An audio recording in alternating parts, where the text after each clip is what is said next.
મોબાઈલનું વળગણ માનવ જાતને ગળી રહ્યું છે। મોબાઈલને કારણે માસૂમોની જિંદગી છીનવાઈ રહી છે। સુરતનો આ કિસ્સો તમને હચમચાવી નાખશે। એક 16 વર્ષની સગીરા આવું કરી શકે તે માનવામાં ન આવે તેવી ઘટના છે।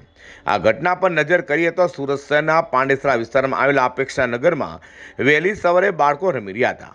રમી રહેલા બાળકોને ખાડી પાસે જ આવેલા કચરાના ઢગલામાં એક બાળકી દેખાઈ આવી હતી। બાળકીને તાત્કાલિક નજીકમાં રહેતા લોકોને જાણ કરી હતી। જાણ થવાની સાથે લોકોનું ટોળું પણ ભેગું થઈ ગયું હતું। બાળકીને તપાસ કરતા તેનો શ્વાસ ચાલી રહ્યો હતો। સ્થાનિકોએ તાત્કાલિક 108ને જાણ કરી બોલાવી હતી અને 108ના કર્મચારીઓ બાળકીને સારવાર અર્થે નવી સિવિલ હોસ્પિટલ ખાતે લઈ આવ્યા હતા, જ્યાં બાળકીને હોસ્પિટલમાં સારવાર મળે તે પહેલા તબીબોએ મૃત જાહેર કરી છે।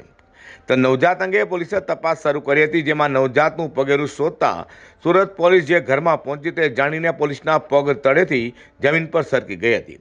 તપાસમાં ખુલાસો થયો કે ધોરણ 10ની વિદ્યાર્થિનીએ યુટ્યુબ જોઈને જાતે જ ગર્ભપાત કર્યો હતો। આ 16 વર્ષની કિશોરીને 16 વર્ષના સોશિયલ મીડિયા ફ્રેન્ડે ગર્ભવતી કરી નાખી હતી।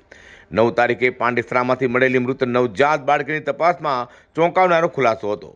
પોલીસ ઘરે આવી ત્યારે કિશોરીનો ભાંડો ફૂટ્યો હતો, જ્યાં તે ગર્ભપાત કર્યા બાદ સગીરાએ નવજાતને ખાડી પાસે ફેંકી દીધું હતું।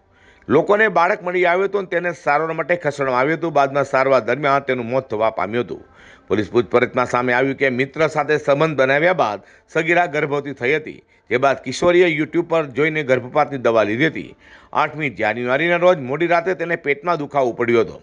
કિશોરી બાથરૂમમાં ગઈ, ત્યાં તેને કસુવાવડ થઈ હતી, જે બાદ તે નવજાતને ફેંકી આવી હતી। આ કિસ્સો સામે આવતા જ ફરી એકવાર મોબાઈલના વ્યસન અને યુવાધનના વ્યવહાર પર સવાલ ઉઠી રહ્યા છે। સોશિયલ મીડિયા પર વિડીયોઝ જોઈને યુવાનો કયા માર્ગે જઈ રહ્યા છે તે ખરેખર મોટો પ્રશ્ન બનવા પામ્યો છે। તેથી તેમને નવજાતને ફેંકી આવી છે।